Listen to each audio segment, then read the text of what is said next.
Queer history, sacred and stolen.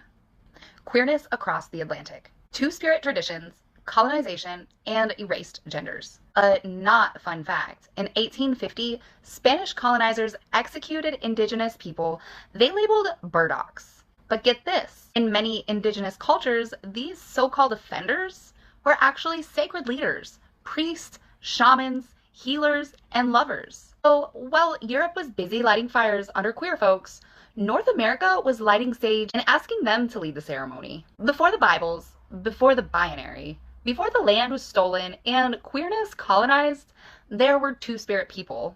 And they weren't hiding, they were glowing. Welcome back to Queer History, where we're pulling on our moccasins, crossing the Atlantic, and digging into the messy, mystical, and magnetic legacy of gender-diverse indigenous people, the one colonizers tried to erase. Let's begin, shall we? What is two-spirit?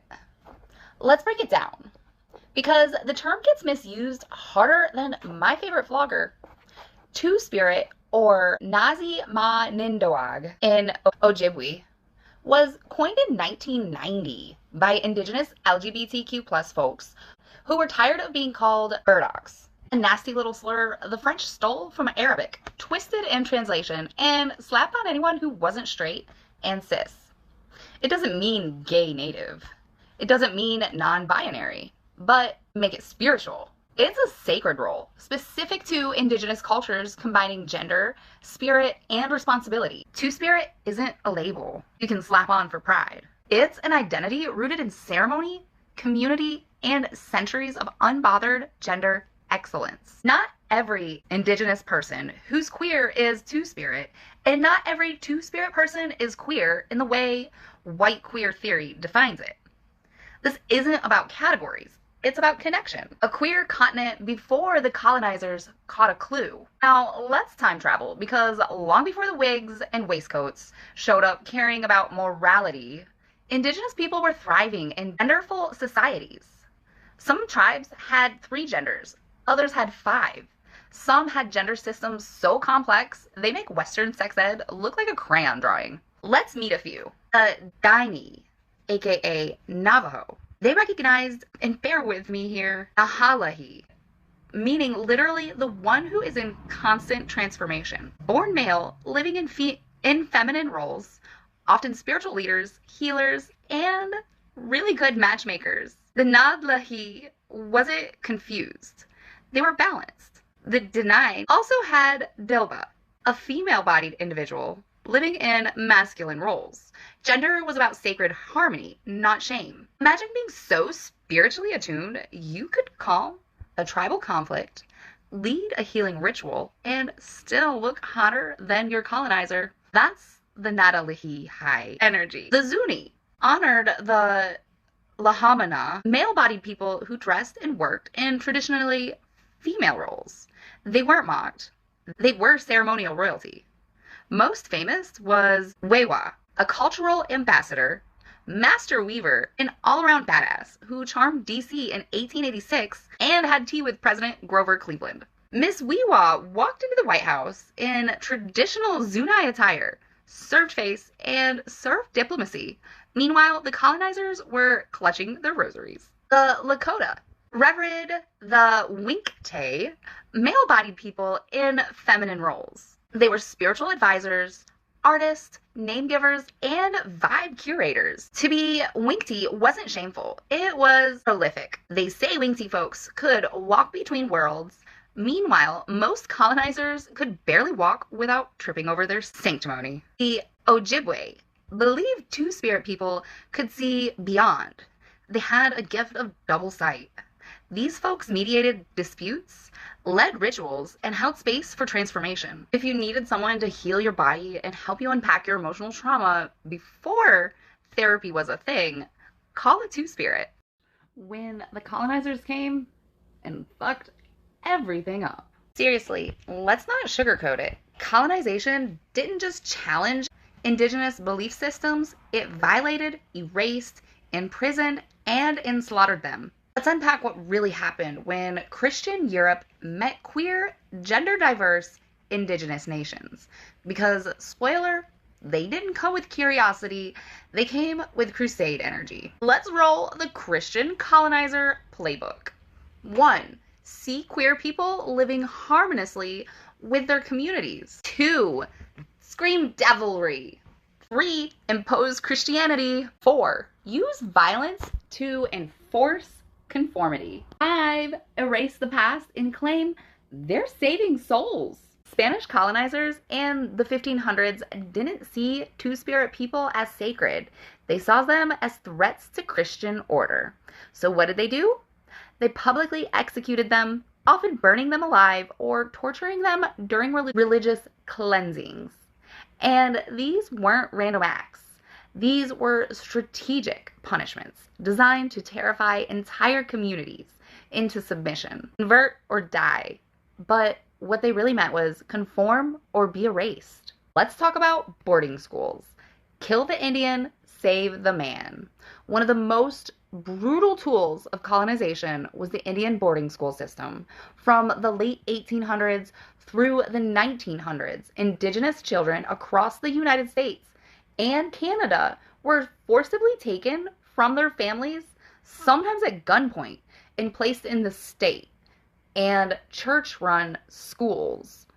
But let's be honest, these weren't schools. They were cultural experimentation camps in petticoats. Inside, kids were beaten for speaking their tribal languages, stripped of traditional clothing and sacred hairstyles, punished for showing feminine or masculine behavior depending on assigned sex, forced into gender roles that have never existed in their communities, shamed for their bodies and their identities, their ancestors, their very existence.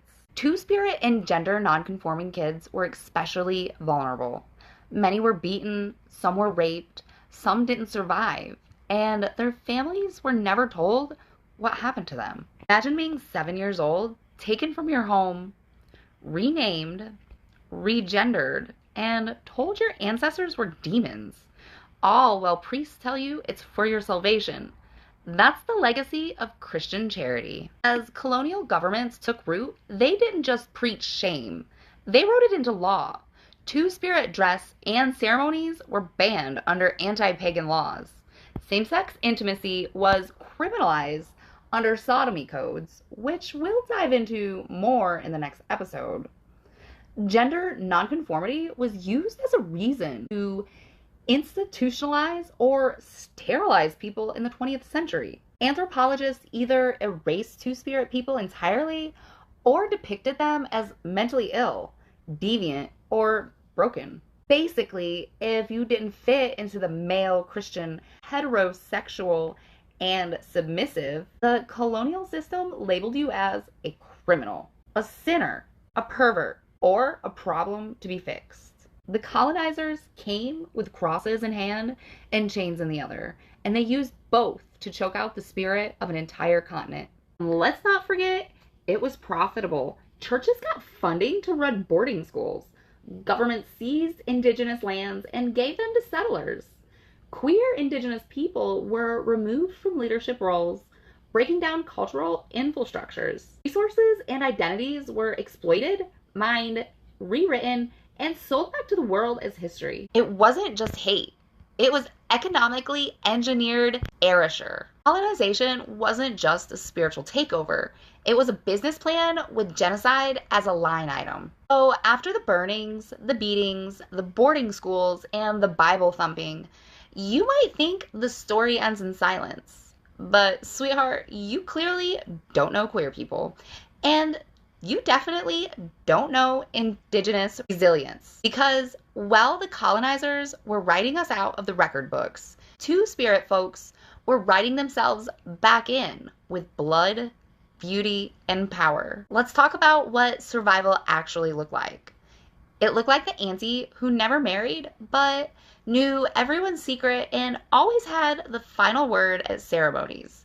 The uncles who braided hair, told stories that weren't in the books, and walked just a little differently than the other men. The grandparent whose gender expression didn't make sense to outsiders, but felt sacred to everyone else. Two-spirit identities survived in whispers, songs, dreams, unspoken knowing, passed from hand to hand, heart to heart. You can exile a person, you can outlaw a garment, but you can't unbraid the soul. By the late 20th century, Indigenous activists have had enough. They were done with the white anthropologist, the church shame, and the historical silence, and they weren't asking for permission anymore. In 1990, at the third annual Intertribal Native American First Nations Gay and Lesbian Conference in Winnipeg, a group of pretty badass visionaries created the term Two-Spirit, not to define every Indigenous queer experience, but to honor many that had been erased. It was a revival, a reclamation, a rallying cry. Two-Spirit isn't new, it's ancestral. It's just got real quiet. Well, we survived your holy war. These aren't just identities, they're movements. Let's name names. Harlan Pruden, Crete, scholar, advocate, and public health trailblazer, co-founder of the Two-Spirit Dry Lab, North America's first research group catering Indigenous queer health.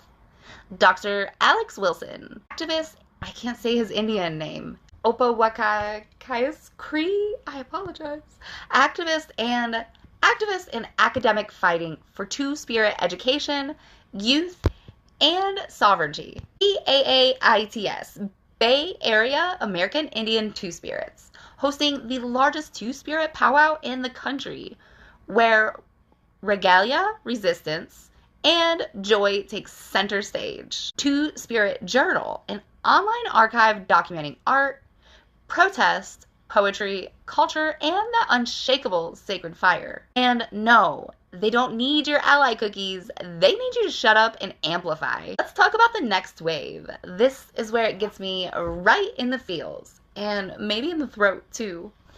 Today's Two-Spirit youth are taking back their languages, sewing their own regalia, reconnecting with their tribes, starting ceremonies again, creating digital archives, TikToks, and gatherings, and proudly claiming space at the intersection of queerness and indigenous and power.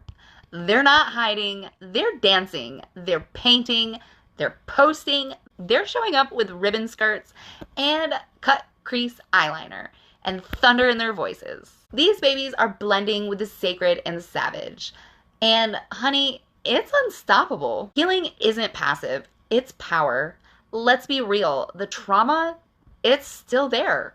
So is the grief. The legacy of colonization lives in intergenerational wounds, displaced families, addiction, erasure. But healing is happening, not through Western therapy alone, but through land, language, ceremony, and story.